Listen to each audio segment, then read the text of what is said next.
So my name is Mike Jagger, and I'm with Provident Security. We're a company based in Vancouver, BC. Give you a little bit of perspective there. We're at all the way the opposite end of the continent, and we're in the real Vancouver, which is the one in Canada. They're just north of Seattle. So we've got our head office is right in the city in Vancouver, and then we have a branch office that we opened up last summer in Whistler, which is a resort municipality about 2 hours north of us. I don't know how many of you guys have been to Canada, but just make sure this is not what our clients' homes look like. In fact, this is Vancouver. This is our market. It's a city of a little over 2 million people, and a lot of people don't know Vancouver is one of 2 cities in Canada that has palm trees. So, a little bit of background where I'm from. What I'm going to talk about is our experience as a company going paperless and learning that truly. In every respect, the paper is the devil. Is this a thing is a little annoying? And the paper has had its ability to sort of get into the middle and just make things much more difficult than they need to be.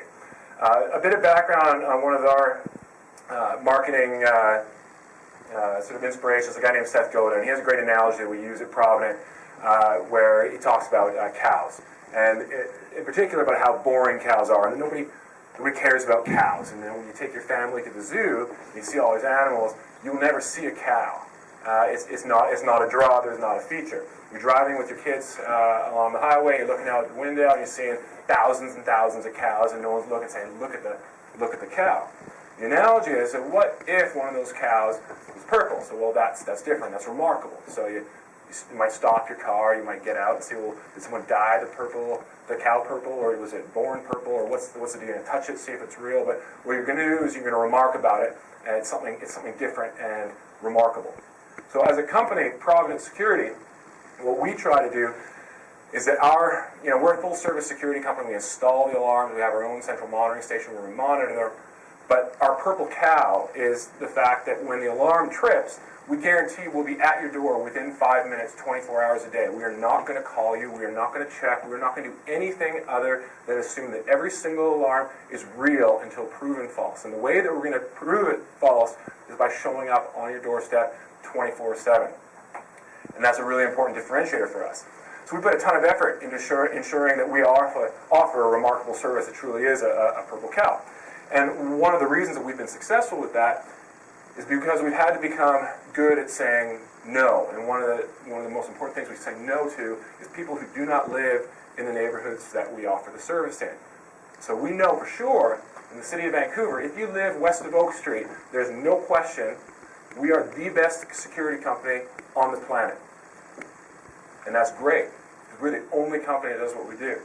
We also know that if we go east of Oak Street, we become generic. There's not a lot of special things that we can do. There's way too many security companies. There's no sport in that for us. We just don't bother. So we just stay out of that completely. So what we've done over the years is there's a picture of our central station. Is that building these disciplines into our business and trying to figure out how do we focus more time on things that are important and less on the things that are not. And one of the most important things has been our efforts to go paperless. That we started really right from the beginning of the company. But if you go through our offices now, you'll see we have no filing cabinets. We have no paper contracts. We have no policy binders. In fact, we have no binders of any kind. We have no sales manuals, and we have no sales materials. We go to someone's home, we do a presentation, there's nothing. We do not give them anything on paper. It doesn't exist. We've never had it. We have no more paper. As a cultural thing in our business, we started early. This is a picture from a newspaper article in February 2000 showing the great new wireless revolution. There's me showing how convenient it is to have a cell phone with a wire connected to a Palm Pilot, so we could send a report wirelessly, and how awesome that was to be able to walk around with both your hands full.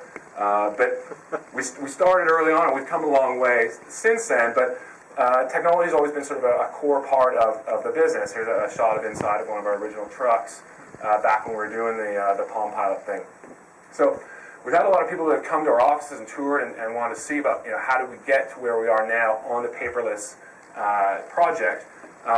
And what I found is the most important place to start with that discussion isn't so much about what we've done and how we've done it, but really understanding why we've done it and why it's important to us, and particularly why it's not, the reasons why we haven't done it.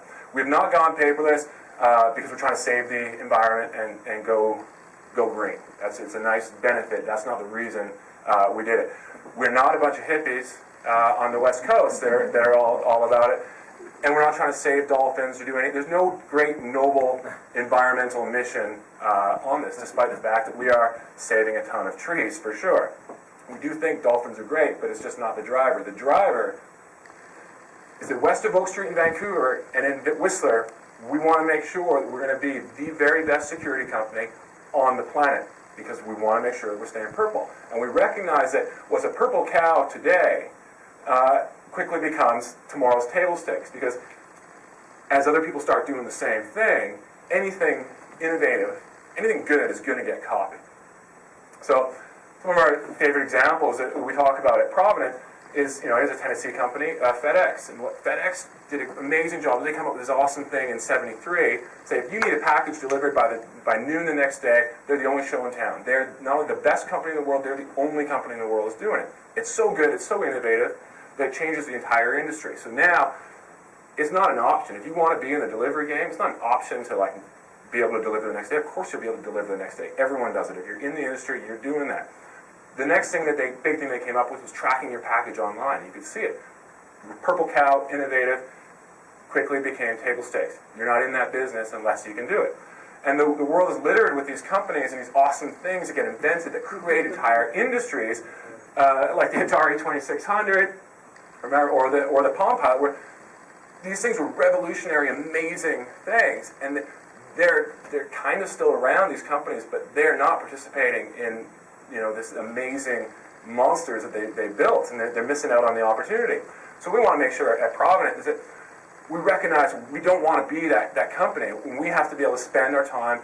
The difference between a great company today is the ability to innovate. The difference, and a company continuing to be great is being in a position to continue to innovate. So it's all about what are we doing that's allowing us to be remarkable today, and what are we doing in our business to make sure that that's the priority? That's what we're going to do. We're not going to get dragged down into all these other things that just happen in any business. So I was at a program in Boston with 59 other entrepreneurs, and that was sort of the message that we were getting, that we were talking about, is innovation and constant innovation. How do you create that culture in your business? And I was flying home back to Vancouver, and basically I started with a list. I had a piece of paper on the plane, and I had 2 columns. And on the one column is I listed everything that I thought was crucial and really important for our customers, and things that they would happily pay for. On the other column, put the things that just customers don't care about and that they wouldn't pay for. And so some of the things on the list, for sure, seeing our yellow trucks in front of their house, they like that. That's really important. That's crucial. We need to have visibility in the neighborhoods. The fact that you call into our operations center and you talk to a real person in the neighborhood very quickly who's going to look after you, and that's important. The fact that when your alarm trips, we'll be there at your door talking to you, that's important. And the fact that you can call us, we'll come by, pick up your papers, water your plants, feed your cats, walk your dogs, change the kitty litter, do any of these other hosts of concierge service. For us, in our business, in our market, that's an important thing. What they don't care about is how we're organizing our filing. When we used to have filing hubs, they don't care about how good or bad that system is. They're not going to pay a premium for us shuffling paper around the office. They also don't care about the fact, which technology that we use ourselves as a company. And they don't even really care about the technology that we're selling. That's just the basics of the business. There's nothing unique or special about being able to install an alarm system, and we've got great installers and we're really proud of them, but there's nothing inherently unique about putting in those hands. We're not a manufacturer. We're not making anything special. We're turning that into something special. This is not the thing for us. Likewise, these are our racks from years ago. I got to update this photo, but we have the racks in our monitoring station, and we were making a classic mistake of, we got all these servers. Let's just add an exchange server. We can host our own email. We can do this. We can do that. We're adding all this stuff. Customers don't care. They don't care who hosts our email and who's doing all these other things. They care about the monitoring. They don't care that how our process works of putting together their envelopes and mailing out invoices, and how much time and effort goes into doing that. And what we realized, if we were going to be successful, we had to automate. And we wanted to figure out, how do we get rid of everything customers don't care about and focus exclusively on the things that they do? And it came down to automation. And when we really dug into that, we realized that there's a lot of ways that automation can go poorly. And so what the key is you got to automate for good and not evil. And so this is where we started. And one of the first things that we found was, people set up their phone system, and I think, it's such a pain in the ass when the customers are calling us. And I think it's sort of like a retail store being so pissed off about customers bothering them all day, so they just lock the door and just keep all the customers on the outside, so you can have a nice, stress-free day. And what companies will do is they put up these auto attendants. So you call in, you don't speak to a real person, you get press 1 for accounting, press 2 for sales, press 3 for whatever. And people hate that. So I just did a quick, I pulled these off of Twitter, there's just a few minutes of just people freaking out about how ridiculous it is being told and lied to say that, that call volumes are higher than normal. No, they're not. It's exactly the way it always is. And what you're saying is you don't care, and you're wasting resources, and you're putting automation in front of, in between you and your people. And so this is a cartoon we love. You sort of trade out advertising with things like the auto attendant. People hate that. They want to be treated like real people and not pushed away. So some of the quick decisions that we made, we looked at, why are we hosting our own email? We are not the best in the world at hosting email. And we looked at all of our IT requests of I don't have access to this, and my email's not working. Forget it. We got rid of it. Switched it to Google. Perfect. All web-based now. We still got our. It's all branded. We've got it says providentsecurity.ca. And we were able to take advantage of their whole suite of services, and we make full use of it. And so and it's working great. And what we were able to find once we started that was one of the first precursors to being able to really kind of shift the company around and say, okay, why were we hosting Microsoft Exchange? And for us as a little company, that decision saved us $60,000 in the first year, which is what it was costing us to manage and support and all the wasted time around dealing with email. We started realizing that the bulk of the complaints and the frustrations in our business, once we got past that, we're really focused on paper and paper-based systems. And the more we looked into it, found that paper is a time, money, and resource suck that only serves to get between us and our clients. It creates frustration, and ultimately it creates unhappiness. We wanted to get rid of it. So this is what our company looked like at desk in 2006. And here's the same spot now. There's nothing left. The filing cabinets, every single one of them is gone. And we just swapped out some of these rooms into meeting areas and much more effective use of the space. In our operations center, they had all these whiteboards and paper and stuff everywhere. And it sort of evolved over the years, getting rid of it. And eventually now, so there's not a notebook, there's nothing in there.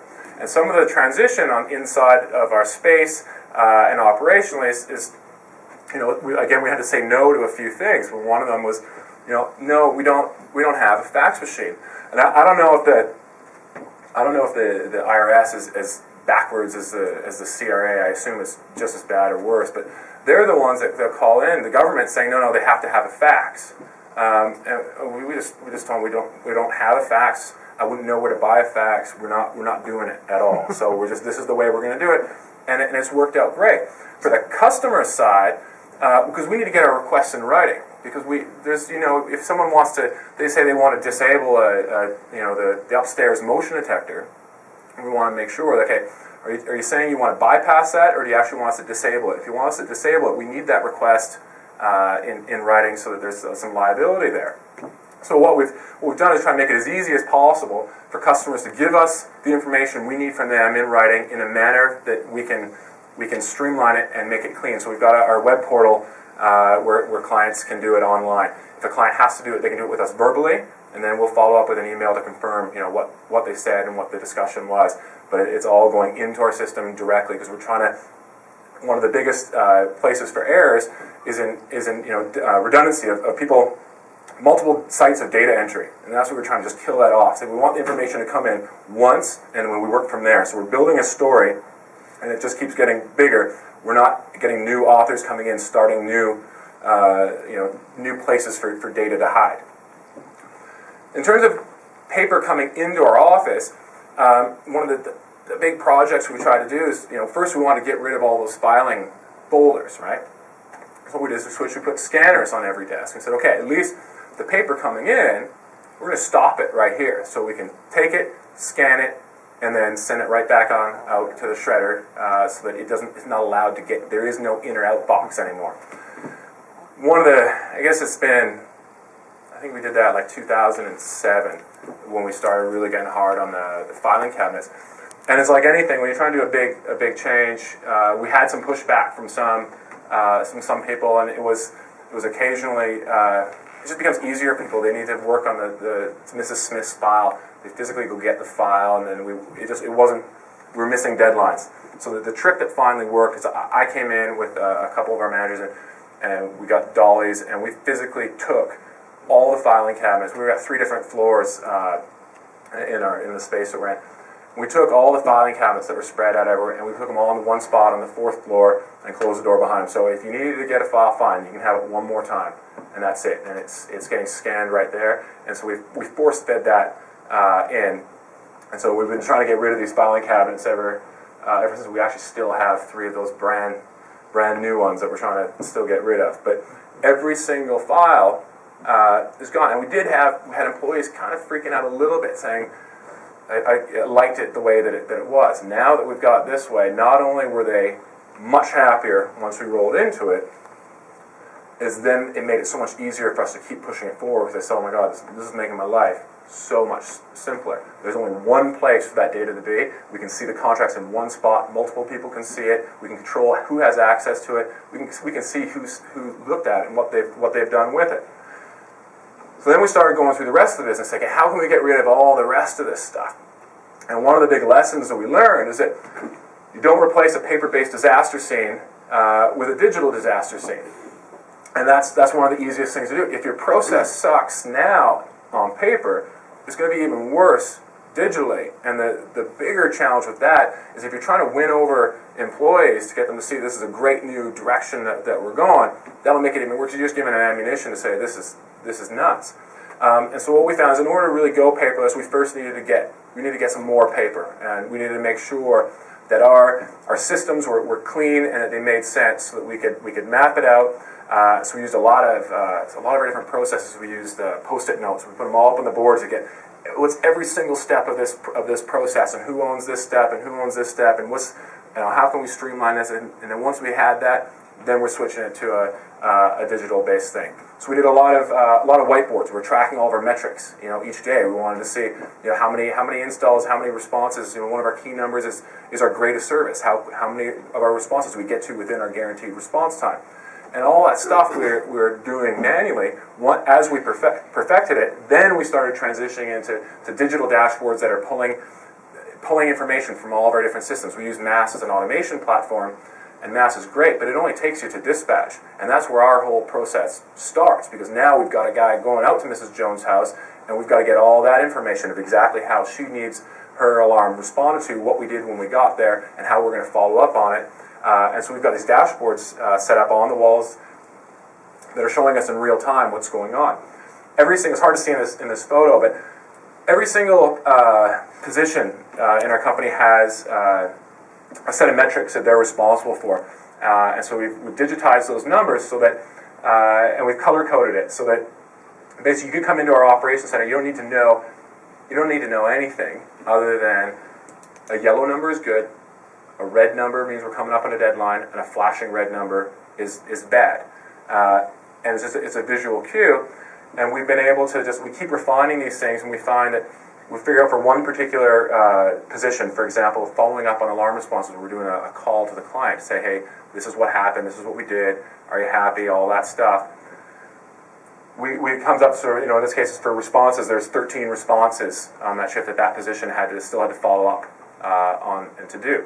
And the great thing, once we got rid of where those things used to be paper years and years and years ago and would stack up, one of the big challenges in our operations center is that we're not just monitoring, we're doing all the customer service part of it, is that when you have a power failure and you've got thousands of signals coming in, or you've got something that's suddenly sort of taking everyone's sort of attention away for a second, it get really stressful looking around at all all the things that you have to do and all the paper that you've got to get through.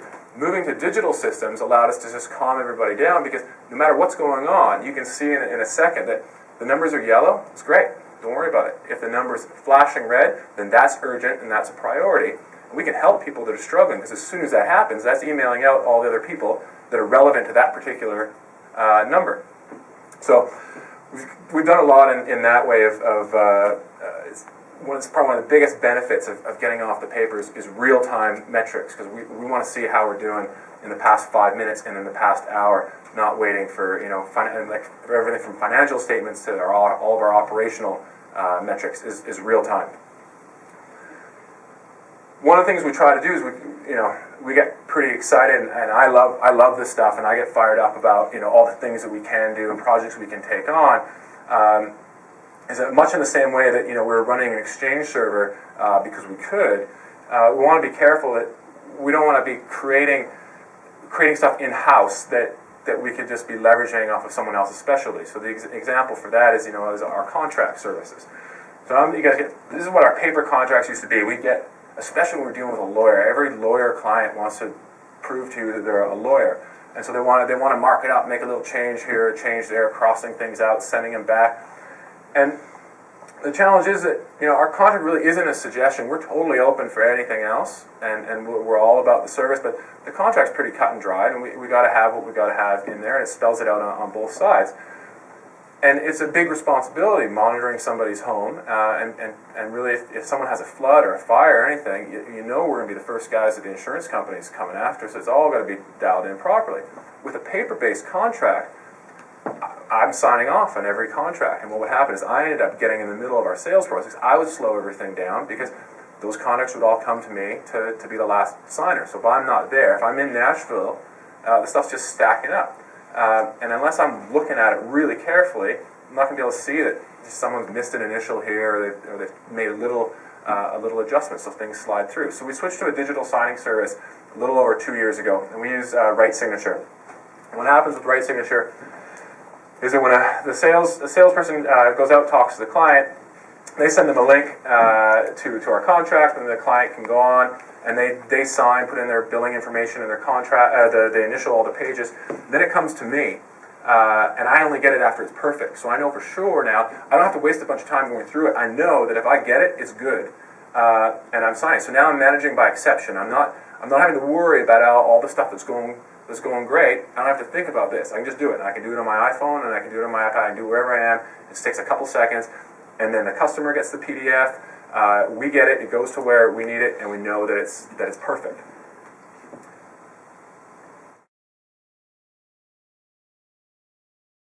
Or common sales objections, saying you're too expensive. So okay, well here's sort of the rationale behind how we would normally come back and say you're too expensive. The salesperson has that objection, has a better idea or a different example. They can just add in their thing. Or I just got a new one today. A customer said this. Well, let's just add it to the wiki.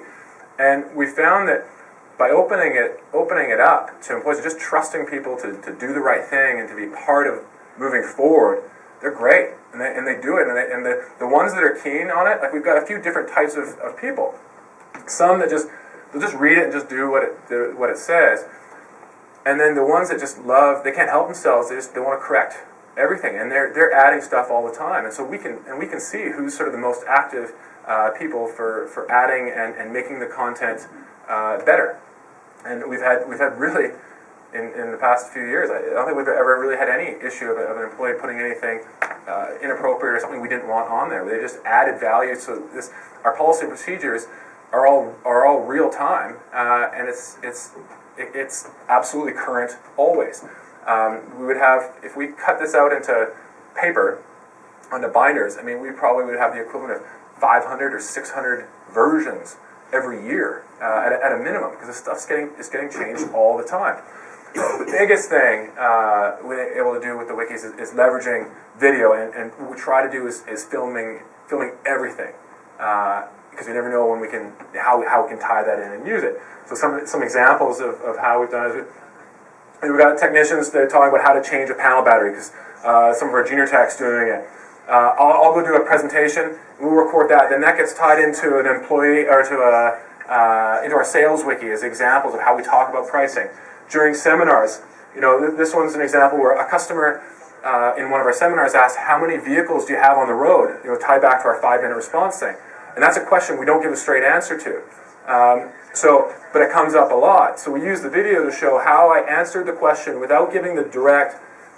What the customer is really interested in is, how can we guarantee that level of service? They don't really care about, because if I gave them the answer, I said, how many vehicles do we have on the road? Like the actual question they asked, it means nothing to them. Because I could say 55, I could say 8, and maybe that's a lot, maybe that's a little, there's no context. What the customer is actually interested in is, how do we guarantee a 5-minute response time? So we're able to use those video clips to show those kind of confusing things to employees, say, here's how I answered it. And it's great for sales is that they can, and this is how we track our keys, they're seeing the same story over and over and over again. And what we want salespeople to do is use these stories. And then once you've been around long enough, you will create your own stories, and then we'll add those in there too, so that people aren't just having my perspective on a sales, one way to approach sales. But we want the content on there, but until you're an expert, just keep hitting the same ones over and over and over again. But all these things, some of these things we make public, so we show and we send them to clients. Always want to ask, how do we control tens of thousands of house keys? We show them exactly how we did it and how we built the system for that. That's internally on our wiki. It's also externally on our blog and sent out to customers. One of the experiences we learned was that, again, the old racks, is that employees would come in and they get freaked out because we're hiring people that are customer service people. And they come in and look at a bunch of equipment and they're terrified. And so we're saying, well, we started to say, okay, that's a report server, and if it fails, then this is what you do. And that was still, their eyes were glazing over. They're freaking out about it. What we had a lot of success with was this, is we started doing these really simple line diagrams. I mean, you hear this.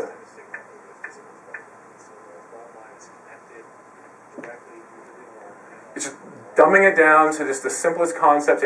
There's the house. We receive alarm signals 3 different ways. Over the phone lines, over GSM, and Blink, which is our mesh radio network. But by putting it in this context, we found that a lot of the people didn't even like the photos of the equipment. But once we started making content like this and making it available on the wiki, then they see it. Once they understand the process, then they're like, okay, I'm ready for the pictures of the machines now, right? And then they see the pictures of the machines, and then they're good. So then they walk in, they're experts. They understand how all this stuff talks and why the signal processor is crucial. And if we're having problems, that's where you go, because that's the most likely culprit. So we're trying we don't want people coming to work terrified that what's going to happen, they're not going to know what to do. So we're totally paperless, except one of the things we just recently added is, we've got 2 networks and all the redundancy on everything. But in the event that we have a real, like the networks go down and we're having to do the emergency procedures, we printed out the pages from the wiki, put them on clipboards, and the clipboards are hung behind in a spot for all of our emergency procedures that would be only used if the networks are all down and you've lost internet and it's 2 in the morning, you're trying to figure out what to do. But it's not different content. It's the exact same pages from the wiki printed out with the date, so we can just change it. So the question becomes, an employee saying, how do I do this, or what do I do? Say, well, have you checked the wiki? No. Well, go and check the wiki. And the answer is either it's there, in which case you should have checked it the first time, then people stop asking those questions so they know where the resource is. Or the answer on the wiki is out of date, in which case update it and change it. Or it's not there at all, we need to put it in. And that's how it's been, we've been building them out bigger and bigger and bigger. In a general sense for us, paperless is not it's not a project. It's not a one-time thing. It's a whole cultural shift. And we've learned, the hard way is that when I've come in, fired up about some new thing and said this is what we're going to do, some people are good with that and think that's amazing, and some people are always freaked out when I'm coming back from being at any conference or doing anything. It just means things are going to change.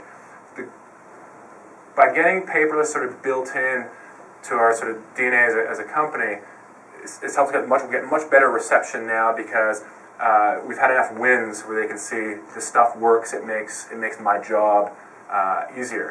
And certainly the advice that I would have is, you're trying to sort of start any of these processes, the best place to start before you go in with dollies to take the filing cabinets physically out of the space is to look for something really simple where you're going to have a small contained project where you're going to be able to make one or more person's lives much simpler, so you can start building up a few people to sort of defend the process. Say, no, this is really good. And the other thing that's worked well for us is we've got enough people who've been around for a long time to remind other employees that the way that it used to be, and to remind them of where we've come from and how it's progressed, and that we don't want to be wasting any time at all, on doing any of these administrative stuff in the office. And it's not about getting rid of people's jobs. We've got still, for sure, one full-time job still in our finance team that I can't get rid of soon enough. But the person in the job, I just want to get rid of everything they're doing, because it's still work that we could be doing better, simpler, faster, and automated. What I want the people doing is what they're best at, which is talking to customers. What the customers want is just to speak to a human being who's looking after them and actually focused on that. So everything to do that's customer facing, that's where I want all of our people. Everything else, let's find a simpler way, and let's just cut it out. And people have to recognize that when you're in an ideal, what we want is people to see like how they can work themselves out of their own jobs. But they have to have the confidence to know that that doesn't mean that they're fired at the end of it. It means they're moving on to the next thing or in a different direction. And so we try to build up a lot of success stories of people in our business that have worked, in 8 or 9 different jobs. Because if you're moving ahead at Provident, you are always working to just make your job absolutely irrelevant. We don't want to be doing that anymore. Let's get past it and move you on to the next thing. So in terms of a culture thing, some of the other tools that you guys might use some of these, but what I started doing, as the owner of the company, is had to really kind of play into the paper. I stopped accepting paper, so I won't take it. You can't come to my office with anything on paper that can be sent in an email. And there's great tools out there like Evernote. So I use Evernote because it's a digital notebook that it's the same service on my laptop as I can get it on my iPad, I can get it on my iPhone, you can get it on your BlackBerry, you can get it on any device. And so I'm adding notes. So I've already got notes for this conference, added the photos of things that I saw that were interesting on the floor, and notes I was taking in seminars. It's all added into one spot, and I know where to go for it, and I can share it with other people. The other tool, these are the 2 tools I use the most. The other one's called Instapaper. I found this one's awesome because it's this one's, if you're on Twitter or Facebook, you see a link to an interesting article, but you don't have time to read the whole thing right there. What I used to do is print those things out to save it. And what I use is Instapaper. So anything interesting at all that I find interesting, I hit copy. So you just Control C on the computer, or copy the link on my iPhone, and then open up Instapaper, and it automatically asks whatever's in your clipboard. Say, do you want to read that later? Or you just click the Read Later button, and now it's saved.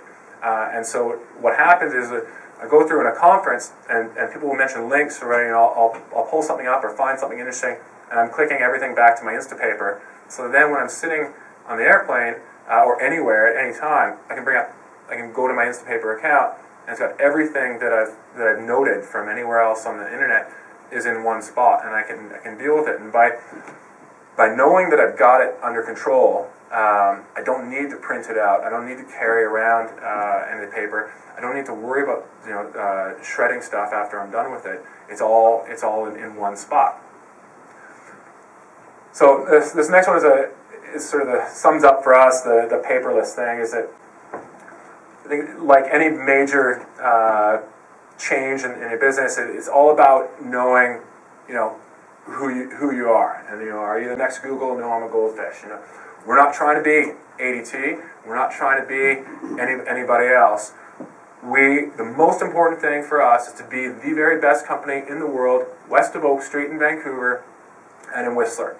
And every single thing that is not directly supporting that mission, we got to get rid of it. And all these things that are happening in our business, that they're important, they're not critical. We're going to automate it. We're going to push it out, and we're going paperless with it. So, thank you very much. Yes.